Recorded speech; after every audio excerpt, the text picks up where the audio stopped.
Let's talk a bit about who Eleos is. As many of you know, we came out of the sale of a retreat centre some 5 odd years ago. We used to actually own this campus and another campus here in town. And with that money, the Eleos Foundation was created to focus on health and education in the developing world. Last summer, we spent a lot of time discussing what our DNA is as an organisation. And we came up with kind of one statement that outlined who we are, which says that we invest in early stage entrepreneurs pioneering high-impact market-based solutions in the eradication of extreme poverty. So that's what we're about, and our DNA is 3 things, all beginning with E: educate, empower, engage. We're seeking to educate ourselves, and we're seeking to be part of this learning community as we learn about how we make these early-stage investments. We're seeking to empower both ourselves, we're seeking to empower investors that invest alongside us, and we're also seeking to empower entrepreneurs and in-country stakeholders that we work with. And then the third part of our DNA is the engagement, where we're seeking to find new ways where we can actually engage with the entrepreneurs, to be empowering the entrepreneurs, and to be actually engaging with the community here in town, which is why we're trying to do new models like we're doing with the videos here today. So that's the DNA of who Eleos is. That's kind of the core of who we are. We won't be talking about that in detail, but that kind of outlines and underpins everything as to what we do. So our mission is to be catalytic, and the idea behind the mission statement was, how can we be catalytic in this space beyond just using the capital that we have in financial terms at Eleos? How can we really be catalytic in helping to find new ways of thinking, helping to create new realities, addressing the massive social ills that we see in the world today with the billions of people that are living in extreme poverty? So we have kind of the barbell of impact investing that outlines some of the areas that we're working in. On the left-hand side, we have a partnership with a group called Solon Capital. Many of you have heard Raul Pomares come and do a couple of talks here with Eleos. He helps to advise us on how we manage our endowment, how we manage the corpus, and that's focused on a financial first angle. He's looking to get acceptable, competitive financial returns in the way that he advises and manages that. But we're also deploying it so 100% of our endowment is looking to have a social impact as well. So we're trying to show a new way of thinking, a new model that you can have financial returns that are acceptable, as well as having a social impact. On the other side of the barbell is the impact first side of what we do, and that's the deals that we do in-house that are driven by the impact first, but we're also hoping to have the financial returns as well. And the hope is, and the belief is, as we open up these pipelines, as we pioneer, that we can actually have an impact, social impact on both sides of the barbell, and a financial impact as well. But there's the kind of 2 areas that we're working in. So we have the corpus, we have the direct deals that we do in-house, and then the community that we're seeking to be a part of here in town and beyond. So that's kind of the barbell. So where is our sweet spot that we do kind of on this early stage impact investing? So when I joined Eleos, we had kind of the mandate to be focused on market-based solutions, and we were looking to be a spend-down foundation. And so one of the things that we worked through with the board is we're in a unique position to really see what we can do to add more value in the space. We can either come in later stage and throw in 10, 20,000 in the $1 million minimum investments and kind of be a rounding number, or we can really try to be really pioneering and really try to open up more opportunities for other investors to come in. So we kind of have the spectrum of early stage impact investing. And for those of you who are very informed on early stage impact investing, that huge genre, but for those of you who have done lots of research, there's a number of discussions that are taking place in this space as to what is early stage impact investing and how can capital be best deployed. So we kind of see the spectrum, and we'll be working through that, kind of talking through where our entrepreneurs are on the spectrum. So some of them we've done grants where we have used our capital as a solo funder. Others of them we've come in with early stage seed funding. Then we've done A rounds, bridges, and then B rounds. And the idea is to get more horses in the race, more entrepreneurs ready, so that they can have the $1 million minimum investment. The reason I use the $1 million minimum, it can be $1 million, it can be $500,000, it can be $2 million, but many early stage impact investors are unable to come in earlier because the risks are obviously a lot higher before the entrepreneurs have a proven track record, and the costs are obviously very high. So lots of the fee-based organisations, the fees that you're charging on $1 million investment are the same as the fees that you require on a $20,000 or $50,000 investment. And so for you to pay a $50,000 fee on a $1 million investment is one thing, for you to pay a $50,000 fee on a $50,000 investment is a very different proposition. So that's kind of the challenge and where we see kind of the gap in the market. So during the course of today's presentation, we'll be talking about different entrepreneurs that we've been working with across the spectrum.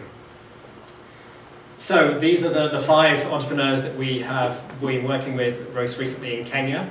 Like I said, I was there 6 weeks ago and was able to meet up with all of them. And one of the highlights of the time that I had in Kenya was all 6 of us were able to get together to be able to share some of the lessons learned.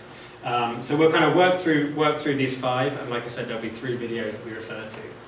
The first one that we'll talk about is Penda Health. And so Penda Health is a healthcare provider. We are looking at being part of the pilot of the first clinic. I was honoured to be in Kenya when they launched their first clinic, that they had open unofficially for 4 weeks.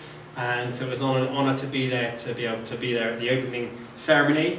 Their focus has been on preventative healthcare, trying to get ahead of the curve, not just dealing with issues when it's very, very late in the game, but actually to be doing a prevention-focused aspect. They've primarily been focusing on women's health, focusing on different opportunities there are in women's health, and with that has come IUDs and cervical cancer screening. So it's real early, and it was really exciting to kind of be there at the launch and to be able to see a bit of their work. I'm going to show a video that will last a couple of minutes and that will outline some of their work, and then we'll carry on with the presentation. Located in one of Kenya's largest industrial zones, Kitengela has a working population of 20,000 individuals, 85% of which are women. How many women work in your factory? We have around 920 women. And how many men? Men, they are around 420. So the ratio of women is usually high in this industry than the men. What is your relationship with Penda Healthcare? Penda Healthcare is our medical provider. They take care of our medical needs. They have been good to us. So it's good quality healthcare? Yes, good quality healthcare. And does that mean it's very expensive then? No, it's not expensive. To them it's not expensive because they can afford it. And we can afford it, comparing to the others around. Penda Health is a social enterprise that is seeking to revolutionize healthcare in Kenya by building a chain of high-quality outpatient clinics which specialize in women's healthcare and are very affordable to Kenya's middle and low-income families. The greatest mission that we have is we want to change the entire healthcare industry in Kenya. By changing in that, I'm talking about providing quality medical care to the patients, ensuring that all the choices the patients make are from them. The problem is that most of the time what the clients get is directed by the providers. We want the clients to actually come to our clinic, find friendly staff, make their own choices, especially in family planning, on the best method that they want. In March 2012, Penda Health opened a pilot clinic in the town center of Kitengela and have already seen 600 patients with 99% patient satisfaction. I have never gotten such services anywhere around here. In fact, I have informed a lot of my friends. Some have come and some are planning to come for those screening, because you have no screening place for cancer around here. What I like about Penda Health is the customer experience. We make our patients feel happy, and the major complaint we find when patients go to hospitals, be it governmental or NGOs or private, is the healthcare providers' attitude. Some of them are rude, they're not treated nice. That is the main complaint. But at Penda, we love our patients. We want them to be happy. We want them to feel loved as they seek healthcare provision. And we are moving from curative system to health promotion so that we can cover the illness before it occurs in its preclinical state. Over the next 5 years, Penda plans to open 50 of these outpatient clinics, with the potential to reach over 2 million new patients. So do feel free to write down questions and any comments you have as we kind of go through the presentation. So I was really excited to see the work of Penda, really blown away by the potential that they have as a revolutionary healthcare provider. And so we are spending a lot of time working with them on their first pilot of one clinic. trying to work through a number of the early stage issues, working with them, deliberately trying to encourage them to work through some of those kinks with the one clinic or maybe a couple of clinics before they look to get to large scale. One of the lessons that we've learned, having worked with other partners that tried to get to scale very, very quickly without working through the kinks, it's a lot harder to change an organisation that has 50 clinics than to work with a changing organisation that just has a couple of clinics.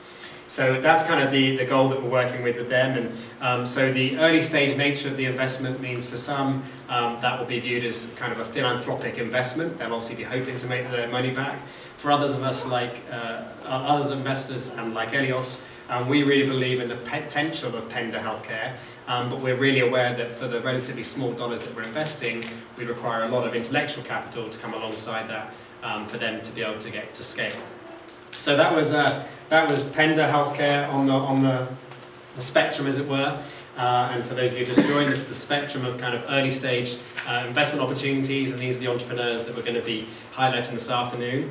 The other couple of entrepreneurs that are real early, they're so early that we don't really have video footage to be able to show much about them. I was honoured to be able to meet up with a team from Zana Africa. They are focused on girls' education in Kenya, and for many of you that read Fast Company magazine yesterday, you would have seen that they were featured. Oh, somebody did read it at the back. So do have a look in Fast Company. Megan White was one of the leading female revolutionary people. I've forgotten what the official title is, so sorry Megan that I didn't say that correctly. But it kind of outlined the work they're doing. So they focus on girls' education, and traditional mindsets have been that girls need to have the opportunity to have education, therefore you build more schools, you try to get kids to come into school. They've seen that the huge dropout rate of girls as they go through puberty has been because of the lack of sanitary pads. So they're focusing on ways that they can actually develop and to manufacture sanitary pads that are sustainably manufactured, locally built, for girls to be able to complete their high school education. So we came in with a grant for them to be able to explore some R&D and for them to be able to be better positioned for other grants. The last very early group is Copia, and I got there to Kenya 3 days after the CEO had started. So again, showing you how early it is. Copia is a very exciting potential game changer. They are focusing on a Sears catalog model, so trying to provide opportunity and choice for people in rural communities. How can people in rural communities get access to products? They have a very innovative saving system that they're looking to set up. So somebody in a rural community can actually have a saving opportunity with them, can transfer money over their cell phone to be able to get products from the city that they normally wouldn't be able to afford to have and wouldn't have access to. And obviously one of the key issues in extreme poverty is the lack of choices that people have. And so this potentially provides a huge game changer for people to be able to have choice, to be able to have access to products that can directly have a social impact, as well as giving them the dignity that we all take for granted so frequently that we can choose what we do with our disposable income. So I think they're kind of a potential game changer, but we'll see how they work out over the next few months as they develop their model. Moving slightly further along the spectrum is DDD, Digital Data Divide. They are a very innovative group. Again, they're all innovative, but they were very pioneering what they're trying to do. They're focused on job creation in the slums of Kenya. They have a great opportunity where college-aged students are able to be provided with jobs, data input, data entry jobs, and alongside the opportunity to work, provides them with an opportunity to get a college education. And not only does this give them an education in college, but it also gives them skills acquisition, computer skills, as well as giving them an opportunity to have a more formal job, which many of us in the West would have taken for granted. They're hoping to be a catalytic leader in using outsourced business opportunities, and so not only do they provide the jobs for the few hundred that they're looking to target directly, but they're really looking to be a leader in the space and to get a hub in the slums of Nairobi where they can actually get these outsourced jobs and provide opportunities for the students. I was honoured to be able to spend time with Imelda. Imelda will be on the video and we'll play the video. In 2011, Digital Divide Data, DDD, launched its first for-profit subsidiary in Kenya. DDD Kenya recruits motivated youth that are living in the slums of Nairobi and provides them with employment and university scholarships. We are at Digital Divide Data Kenya, an enterprise that is organized to assist people from less privileged areas. My name is Imelda Amolo Millicent. I've stayed in DDD for 1 full year. DDD has changed my life a lot. If I start with my family at home. My brother is in school right now, in a boarding school that is. And the adopted brother is also doing his computer courses in Nairobi here, just because of DDD. And as an individual, DDD has taken me so far. It has moved me from the ground, and now I'm seeing that I'm being raised a bit. I have work experiences. I have a lot of knowledge in IT, and I've also joined KU, something that I never thought of. And I'm now first year, second semester, almost completing my second semester. These young people spend half their day working to provide BPO services to clients globally, and the other half completing their higher education. I'm taking Bachelor of Commerce, and I wanted to major in accounting. And I think that is the major job I wanted to do since I was young. And what do you want to do when you graduate? I want to be an accountant, a senior accountant in a certain organization like DDD, and I wish it will come to pass. DDD alumni go on to high-skilled positions in which they earn more than 4 times the average regional wage. I live in Madare. I can explain Madare as a poor place because people who are staying there are just people who are, you can tell just from the physical appearance that they are poor. We have a family of 8 people plus the adopted son. I work at DDD and my father is also working as a tailor, but the rest are just at home. They have no work. Ladera is a collection of slums in Nairobi with a population of approximately 500,000 people. Despite improvements in education and increasing urbanization, the slums of Nairobi are characterized by cycles of extreme poverty and high youth unemployment. Welcome to my home. This is where we stay. And I stay with my mother, my brother, and my father. And this is where we can do the simple course during the day. And we have everything around. You can see the water cans. Yeah, and there is this one for fish. This is my mom. And what is your name? My name is Elizabeth Auma. And how long have you lived here? Almost 5 years. And are you proud of your daughter's working at DDD? I'm very happy with the work of DDD. And why? I have get very many changes in my life. What has changed? Even my life I've got a change. Millicent can bring me anything. She buy for me anything without me to give her some money.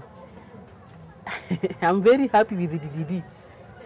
The Kenyan BPO industry is expected to grow from 30 million in 2010 to 200 million in 2015. Over the next 3 years, DDD Kenya plans to provide employment and education to more than 500 disadvantaged youth in Nairobi. These 500 graduates will go on to become role models and leaders in their community and will arguably have a ripple effect that will greatly extend DDD's impact. DDD has really made my life as a new thing. So it was an honor to be able to see her at a place of work and then to be able to spend the afternoon just getting to understand more of the community where she has lived and where her family lives. It was a delight to be able to spend some time with her mother and to understand more of the pride and the joy that her mother has in her daughter being able to work. She's the first person in the family that will be able to go to college.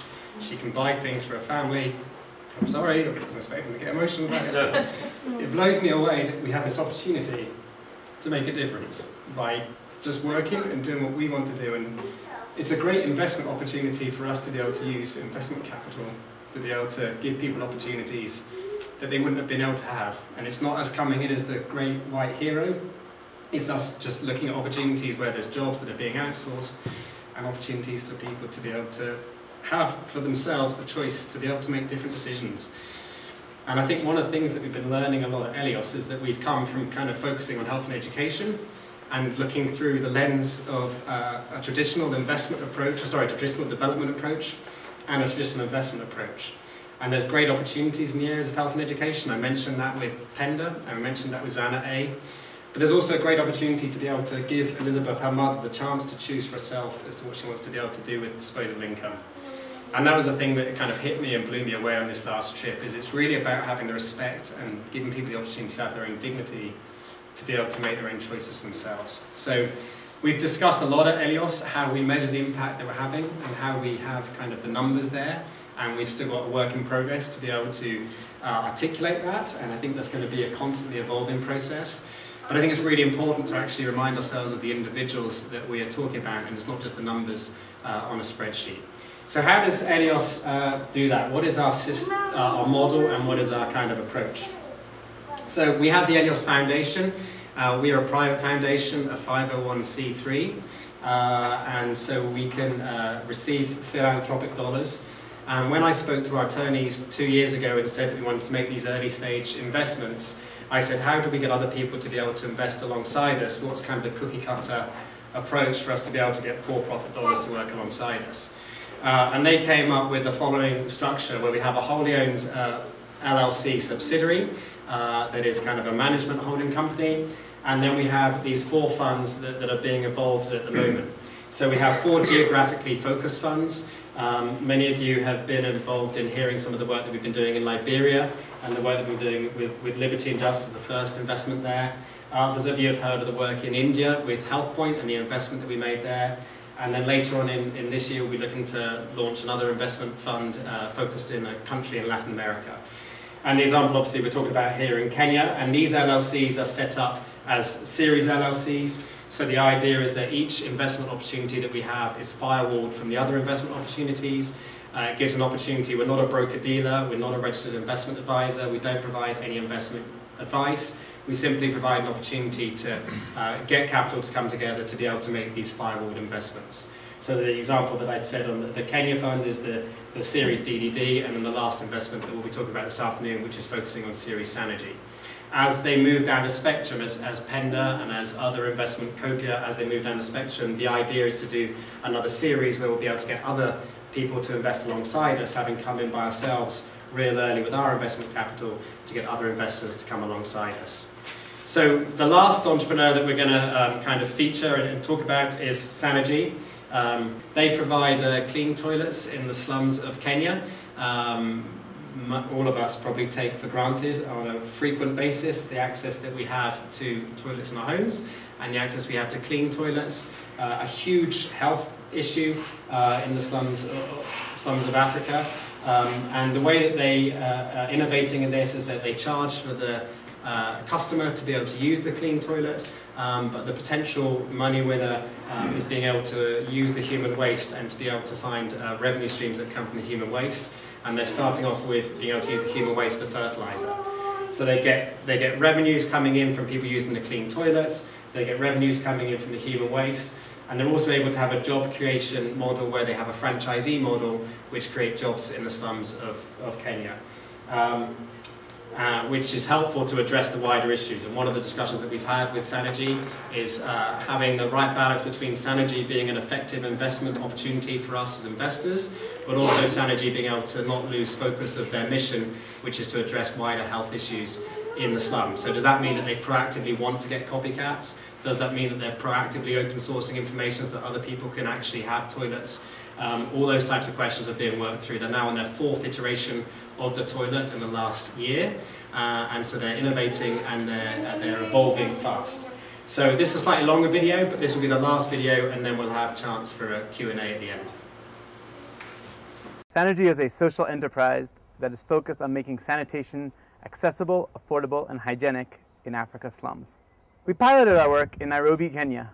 We're currently working in 3 informal settlements called Makuru Kwa Ruben, Kwa Jenga, and Viwandani.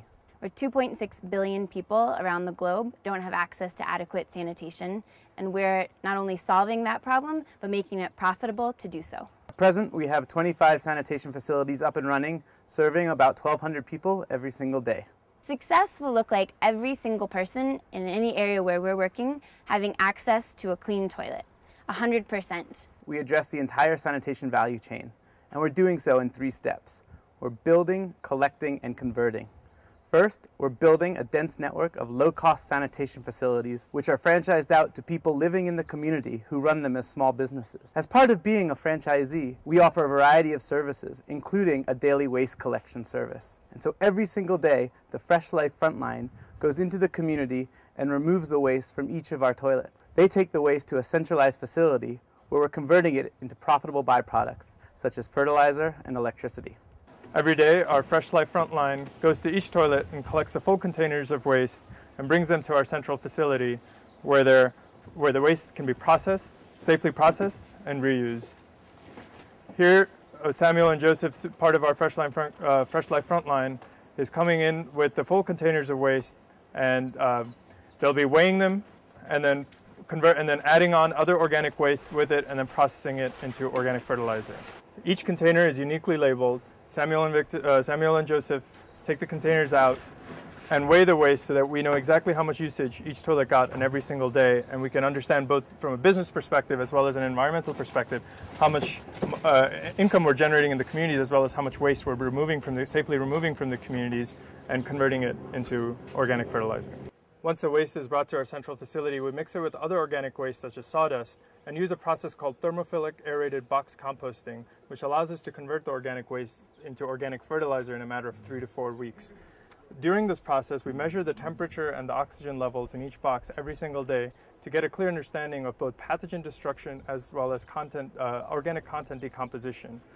After about 3 to 4 weeks of close monitoring, we know exactly when the fertilizer is ready so that we can take it out for sampling to third-party labs and independently verify both pathogen destruction and nutrient content. Now what you end up with is a very healthy, rich organic fertilizer that's both high in carbon content as well as high in nutrient content. By using third-party labs, we know exactly how much nitrogen, phosphorus, and potassium is in our fertilizer, so we can work closely with both flower farms as well as vegetable farms and maize farms around Kenya to tailor this fertilizer exactly to their requirements. Organic fertilizer not only can boost crop yields, but also significantly improve the soil health and reduce acidity levels in the soils, which are both a huge problem across Kenya. The way that we sell our toilets in the community is by offering it as a franchise package.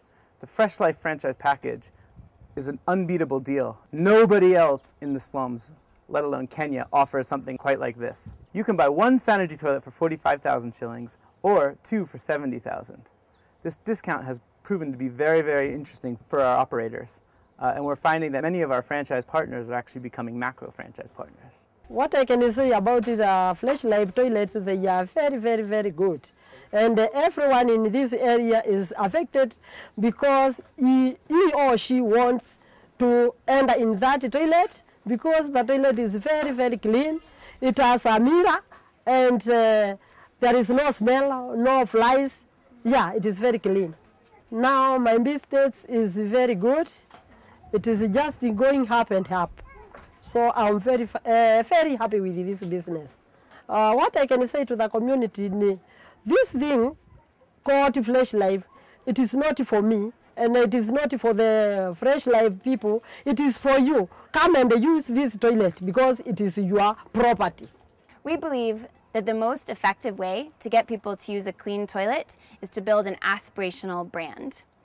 People understand that using a clean toilet is good for their health, but that doesn't necessarily get them to change their behavior. What we're doing is we've built an overall brand called Fresh Life, and we market that throughout the community so that people know what Fresh Life is.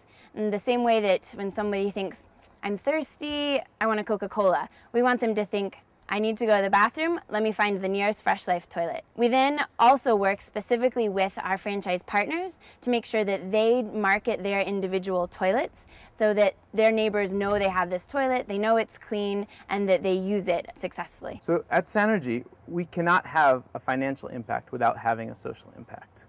Our goal is to get to 1,000 toilets, at which point the waste from those toilets will generate sufficient revenue in terms of sales of fertilizer and other byproducts that will be a profitable company. So all of the videos will be up online to the next couple of days. Yeah. Like I said, there'll be an event series that's taking place in the fall, and do go and look at the website to be able to see some of the updates that we're putting up there. Friend us on Facebook, follow us on Twitter, or whatever way you want to be communicated with. And do join us for tea and coffee and light refreshments upstairs. But thank you all for coming, and look forward to seeing you.